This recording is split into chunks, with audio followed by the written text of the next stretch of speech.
C'est un réel plaisir, mesdames et messieurs, qui nous suivez sur la plateforme de la télévision Renaissance. C'est le rendez-vous du journal en français. C'est ce mardi que les experts des Nations Unies qui ont enquêté sur les crimes commis au Burundi ont présenté les rapports. C'était au cours de la 36e session de la Commission des droits de l'homme et des Nations Unies à Genève. La plupart des pays qui ont siégé dans cette session ont compris la nécessité de continuer les enquêtes, tandis que la délégation de Bujumbura explique que ce rapport est biaisé du moment que ces experts n'ont pas été au Burundi. Rappelons que le pouvoir du Burundi s'est opposé au déploiement de ces experts pour ces enquêtes en septembre 2016. Quant au président de cette commission des experts, Fatsa Ougelgouz, seule la Cour pénale internationale est compétente pour se saisir du dossier des crimes commis au Burundi. Et c'est la satisfaction des associations de la société civile comme la Coalition burundaise pour la Cour pénale internationale qui était présente à Genève. Maître Lambert Nigarura indique que sur 29 pays qui ont participé dans cette session, 4 ont pu soutenir la délégation burundaise en affirmant que le rapport est biaisé. Tous les autres ont confirmé la prolongation du mandat de la commission d'enquête et ont demandé la poursuite en justice des auteurs des crimes commis au Burundi. Suivez Maître Lambert Nigarura, il a été joué par téléphone. Et comme annoncé depuis hier, aujourd'hui, c'était le dialogue interactif où la commission d'enquête sur le Burundi a présenté officiellement le rapport. Hier, la commission avait donné la copie de l'intégralité du rapport, un document qui contient plus de 250 pages et avec des détails bien précis sur les crimes qui ont été commis et des présumés auteurs de ces crimes. Ce qui est aussi frappant, c'est que la commission a pu identifier certaines victimes des disparitions forcées, mais aussi des exécutions extrajudiciaires. C'est un rapport frappant, c'est un rapport accablant qui a été les pays qui ont intervenu, sur 34 pays qui ont intervenu, seuls 4 pays ont soutenu le Burundi. Le Burundi donc a pris la parole à travers l'ambassadeur du Burundi à Genève qui a balayé du revers de la main le contenu du rapport et toujours dans la rhétorique de dénoncer les manœuvres de la communauté internationale et de l'Union européenne en particulier. Et ce qui nous a étonné de plus, c'est que tous les pays, sauf 4 pays, tous les 29 pays ont soutenu le travail, ont félicité la Commission et ont interpellé la Cour pénale internationale à enquêter immédiatement sur la situation au Burundi. Ce qui nous a aussi fort étonné, c'est qu'après les déclarations des représentants du Burundi et du président de la Commission nationale indépendante des droits de l'homme, Jacques Bigirimana, président du parti FNL proche du pouvoir, a pris la parole dans le cadre des... Voilà, c'était Maître Lambert Nigarura, il est président de la Coalition burundaise pour la Cour pénale internationale. C'est ce dimanche qu'a eu lieu l'inhumation de 34 réfugiés burundais péris dans des tirs de l'armée congolaise au sud Kivu ce vendredi 15 septembre 2017. Ces tirs ont résulté d'une réclamation de ces réfugiés, de 4 et 2 qui venaient d'être renvoyés au Burundi par force.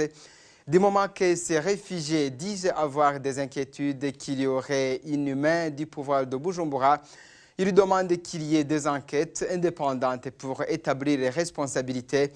Lors de ces cérémonies, aucune autorité burundaise ne s'est rendue sur les lieux. Ces réfugiés burundais sont dans un camp de transit situé à Kamanyola, c'est au sud Kivu. Parmi eux, les adeptes de la prophétesse Ezebi qui a fait des répressions, qui ont subi des répressions du pouvoir de Bujumbura après les atrocités de ces adeptes à Businde, c'est au nord du pays de la province de Kayanza. Ils ont manifesté vers 15h du soir de ce vendredi pour réclamer certains d'eux qui avaient été rapatriés par force au Burundi. Selon l'article de la Radio France Internationale, il y a eu des affrontements entre ces réfugiés et la police avant l'intervention de l'armée qui a tiré des balles réelles dans la foule. Du coup, 34 morts et une centaine de blessés. Le bilan s'alourdit du jour au lendemain. Jusqu'à ce lundi, 3 autres qui avaient été blessés. Et c'était ajouté pour faire 37 morts. Jusqu'à maintenant, le gouvernement du Burundi ne s'est pas encore exprimé sur ce carnage de Kamanyola. Nous poursuivons notre journal à réaction du parti MSD. Maître François Nyamoya rappelle que son parti a toujours prévenu la sous-région que si la question du Burundi ne trouve pas de solution, ça va affecter tous les pays de la sous-région. Selon lui, ce n'est que le début. D'autres réformes viendront si rien n'est fait pour contraindre Bujumbura de négocier, suivait Maître François Nyamoya, il est secrétaire exécutif du parti MSD. Vraiment une triste tragédie qui nous peine énormément. Mais la peine est d'autant plus grande que c'est quelque chose qui avait été prévisible d'une certaine manière. Nous avons déjà dit ça à plusieurs reprises, alerté la communauté internationale. La gestion des camps, telle qu'il se fait aujourd'hui, c'est passé au Congo, en Tanzanie, il y a des difficultés chaque fois. Les Interahamwe qui y vont.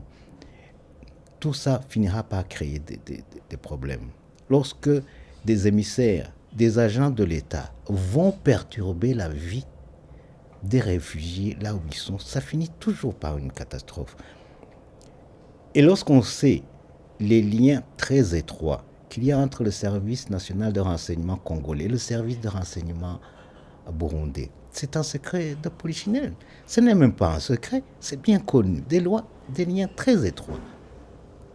Et quand on sait ce que fait le service national de renseignement, quand on sait que des réfugiés qui sont rapatriés au Burundi, leur sort, c'est la mort. Donc, maintenant qu'on connaît le déroulement des faits, encore une fois, l'origine, c'est cette question des réfugiés qu'on a voulu refouler. Ça veut dire une mauvaise gestion de la question des réfugiés. On ne refoule pas des réfugiés et dans un pays où on sait qu'ils ne seront pas accueillis selon les normes du droit, qu'ils risquent leur vie. Donc si les autres réfugiés se sont soulevés, c'est parce qu'ils savent le sort qui attendait ces gens-là. Et c'est pour ça que nous alertons encore une fois la communauté internationale de prendre garde, de ne pas négliger cette question de gestion des réfugiés, cette question d'Imbonerakure. Nous avons d'ailleurs rappelé qu'au Congo, la crise sécuritaire dans laquelle se trouve le Congo, et le Congo n'en est pas encore sorti. Les gens n'ont pas oublié l'origine. Au départ, il y avait cette question des réfugiés. Il y avait cette question des réfugiés. Il y avait cette question des Interahamwe qui était à l'origine d'un problème d'insécurité, et ça a créé ce que ça a créé. Donc si on néglige cette question et qu'on laisse les Imbonerakure, qu'on laisse le régime burundais aller perturber les réfugiés dans leur camp, le drame, malheureusement, il n'y en aura pas que celui-là. Toujours page droit de l'homme, 22 cas d'assassinat et de disparition forcée, 58 cas d'atteinte à l'intégrité physique, un cas de viol et 108 cas d'arrestation arbitraire et de détention illégale ont pu être répertoriés par l'Association chrétienne pour l'abolition de la torture ACAT Burundi durant le mois d'août. Augustin Nimubona du service de la communication d'ACAT Burundi retrace d'autres cas de violation des droits de l'homme recensés au cours du mois d'août 2017 et demande la libération sans condition de l'ancien membre de l'ACAT, Jerome Lukuki, détenu arbitrairement il y a quelques mois. Suivez. L'ACAT Burundi dénonce des exactions, des violations des droits de l'homme observées au cours de ce mois, même si la CNDH dit qu'il n'y a pas de preuves qui montrent qu'il y a eu violation des droits de l'homme dans ce mois. Et dans ce mois, la CAT a dénombré 22 cas de tués, exécution extrajudiciaire, 58 blessés, 108 personnes arrêtées illégalement. Et dans ce rapport, la CAT dénonce aussi le non-respect des dispositions légales en rapport avec la détention préventive, la violation de l'article 115 du Code de procédure pénale qui exige que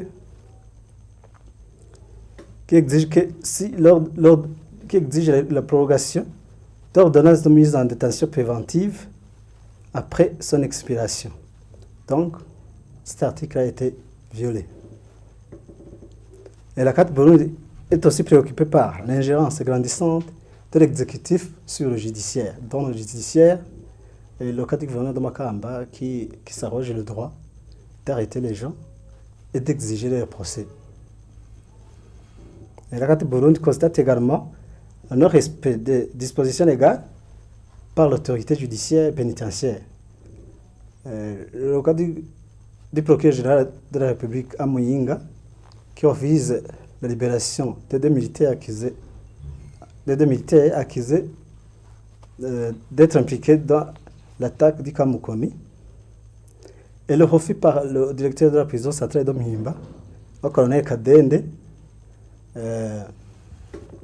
et Audace Nkunzimana d'aller se faire soigner à l'extérieur de la prison, alors que la loi leur autorise cela. Et dans ce rapport aussi, la CAT mentionne aussi les tortures infligées à la population par les Imbonerakure dans la province de Makamba lors des travaux communautaires effectués par le président du Sénat le 4 août 2017. Et le passage à tabac d'une jeune fille à Butezi, en province de Ruyigi, qui a été sérieusement torturée par les Imbonerakure, l'accusant d'avoir refusé l'avance sur la dot d'un Imbonerakure qu'il a courtisé. Et face à cette situation, la CAT Burundi recommande au gouvernement du Burundi de libérer sans condition Jaume Rukuki et les autres personnes arrêtées illégalement, de respecter les engagements de protection des droits de l'homme tels que le recommandent les instruments juridiques ratifiés par le Burundi. À la CPI, d'ouvrir une enquête sur les violations des droits de l'homme commises au Burundi depuis avril 2015, telle que recommandée par la commission d'enquête de l'ONU dans son rapport sorti dernièrement. Et à la communauté internationale, et de continuer à faire pression sur le gouvernement burundais afin qu'il respecte les droits de l'homme tels que prévus par les mécanismes régionaux et internationaux ratifiés par le Burundi. Toujours la page des droits de l'homme et différentes violations ont été commises par les miliciens Imbonerakure dont les actions déstabilisant la vie sociale et économique des Burundais durant le mois d'août, selon le rapport du Forum pour le renforcement de la société civile FOSC. Ernest Nkurunziza, secrétaire exécutif du FOSC, revient dans ce rapport sur le contexte global de violation des droits de l'homme en général et des droits socio-économiques en particulier et demande à la communauté internationale de faire tout pour protéger les Burundais en danger. Suivez. Le FOSC décrit un contexte non reluisant de la situation des droits socio-économiques des Burundais qui ne vaquent plus librement à leurs activités économiques suite à des violences commises par la milice Imbonerakure qui fait aujourd'hui la pluie et le bon temps dans toutes les collines du pays. S'il ne tue pas les supposés opposants politiques, il les chasse de leurs biens, spolie les Burundais dans l'impunité totale. Il déstabilise la vie à l'université du Burundi, il vole dans les restaurants et bars en consommant sans payer, ils rançonnent boutiquiers et citoyens, ils arrêtent, ils torturent des citoyens qui se trouvent à leur service d'autosurvie. Ils détruisent les richesses d'autrui, etc. Le rapport dénonce une politique généralisée de collecte forcée instaurée par le régime du président Pierre Nkurunziza. En province Makamba, par exemple, l'administration territoriale en arrive aujourd'hui au 7e round de contribution forcée pour la construction d'un bureau provincial. En province de Bubanza, les cultivateurs de coton se lamentent des redevances sur leurs récoltes, chacun étant obligé aujourd'hui à payer au moins 10 francs par kilo vendu. En province Carous, l'accès au marché public est aujourd'hui conditionné par le paiement forcé pour la construction d'un stade de football. Chaque citoyen de 18 ans et plus étant contraint de payer 500 francs. Ceux qui ont une profession doivent payer aujourd'hui de 20 000 francs à 500 000 francs au moment où les fonctionnaires de l'État payent chacun 3% du salaire pendant 12 mois. En province noire, les demandeurs de services communaux doivent aujourd'hui payer le service public. À Ngozi, à Bubanza, à Cibitoke, à Kayanza, partout, c'est la même chose. Les citoyens sont menacés par des contributions forcées. Dans les écoles, les parents qui demandent des places de redoublement sont aujourd'hui obligés de payer 10 000 à 15 000 pour payer le banc pupitre. Imaginez-vous. Il faut en plus payer les élections de 2020. Il faut contribuer, comme l'a décidé le chef suprême Pierre Nkurunziza. Entre-temps, le pays souffre cruellement d'un manque d'eau potable et les maladies démentielles font rage dans le pays. À Cibitoke, par exemple. Et politique à présent, pour continuer ce journal, le parti CNDD-FDD au pouvoir continue à inciter la haine contre la communauté internationale et à appeler les membres à se préparer à une guerre contre les Nations Unies. Évariste Ndayishimiye, secrétaire général de ce parti, a lancé ce message à les membres samedi dernier pour les préparer à découdre avec les Nations Unies qui ne cessent de s'ingérer dans les affaires burundaises. Suivez Évariste Ndayishimiye, secrétaire général du parti CNDD-FDD.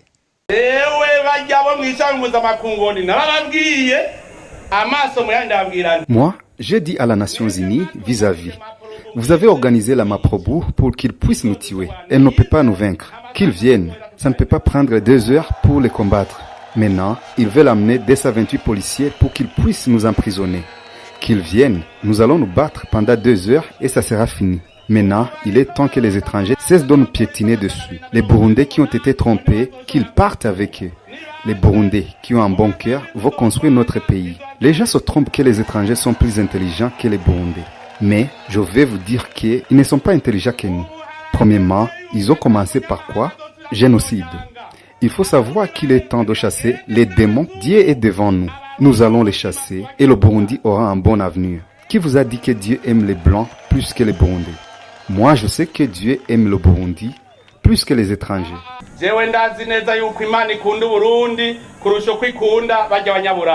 Et à propos justement de ce discours du parti au pouvoir CNDD-FDD, ce n'est pas du tout étonnant que le parti CNDD-FDD s'exprime de la sorte. Cela montre que ses dirigeants ne savent plus la valeur des mots qu'ils doivent tenir. Ce sont les propos du secrétaire exécutif du parti MSD, François Nyamoya. On l'écoute. Mais ce discours ne m'étonne pas. Il n'y a rien de nouveau en réalité. Peut-être qu'il s'énerve de plus en plus, mais sinon, il n'y a rien de nouveau. En fait, ce régime a fonctionné dans le déni de la réalité. Il a fonctionné dans le mensonge, d'un mensonge. Je crois qu'il a fini par croire en son propre mensonge. Mais, comme la communauté internationale fonctionne comme elle fonctionne, avec la patience, si on ne parle pas d'inertie, eux, ils interprètent ça comme une victoire contre la communauté internationale. Mais ce n'est pas une victoire. C'est pour ça qu'ils s'enfoncent. Mais maintenant, peut-être qu'ils se rendent compte que la justice va finalement fonctionner. Et c'est le discours du secrétaire général du CNDD-FDD montre que peut-être ils se rendent compte que les choses, leur cinéma, ça ne va pas continuer. Voilà, c'était François Nyamoya, il est secrétaire exécutif du parti MSD. On va donc ce journal et ses propos du secrétaire général du parti CNDD-FDD n'étonnent pas le Forum pour le renforcement de la société civile et FOSC.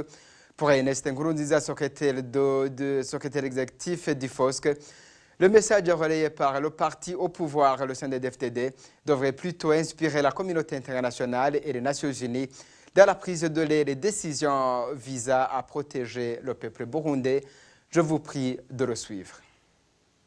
Devant le rapport de la commission d'enquête internationale qui a été désignée par le Conseil des droits de l'homme, on voit que le CNDD-FDD a perdu la pédale. Aujourd'hui, le CNDD-FDD est en train de nier. Il nie tout.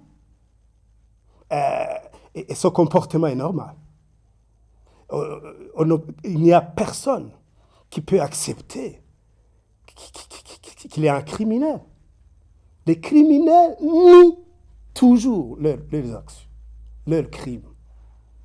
Ça, c'est une position. Vous voyez, par exemple, au Rwanda, les gens qui ont commis le génocide n'ont jamais avoué qu'ils l'ont commis. Oui. Donc, le comportement de nier les crimes, c'est un comportement normal d'un criminel. Alors, aujourd'hui, le comportement qu'il affiche, c'est un comportement qui montre à la communauté internationale qui ne connaissait pas très bien le CNDD-FDD. Maintenant, je pense qu'avec ce comportement, la communauté internationale, maintenant, connaît réellement ce que c'est le CNDD-FDD. Lorsque ils ont tué les Burundais, aujourd'hui, ils décident à s'attaquer aux Blancs. Ah oui, le criminel ne choisit pas sa victime. Ils ont tué les Burundais, maintenant ils s'attaquent aux étrangers. Ah oui, c'est normal. C'est normal. C'est pour cette raison que la communauté internationale doit se lever comme un seul homme pour combattre ce pouvoir criminel. Parce que si aujourd'hui ce sont les Burundais, demain ce sont les Blancs. Ce sont les étrangers. C'est ça la signification du geste que le pouvoir est en train d'opposer aujourd'hui. Et maintenant, ils exposent ce qu'ils sont devant la communauté internationale. Donc, en définitive, le FOSC n'est pas s'interroge, ne sont pas surpris par rapport à ce comportement du CNDD-FDD. Parce que c'est ce que nous avons toujours dénoncé. La société civile a toujours dénoncé le crime commis par le pouvoir. Donc, la société civile, nous ne sommes pas surpris par ce qu'ils disent et ce qu'ils font aujourd'hui. C'est aujourd'hui, au contraire, à la communauté internationale de tirer les leçons de ce que le CNDD est pour l'humanité entière. Voilà, c'est par ces propos du Forum pour le renforcement de la société civile et FOSC que je clôture ce journal. Merci à vous tous de l'avoir suivi. Au revoir, à la prochaine.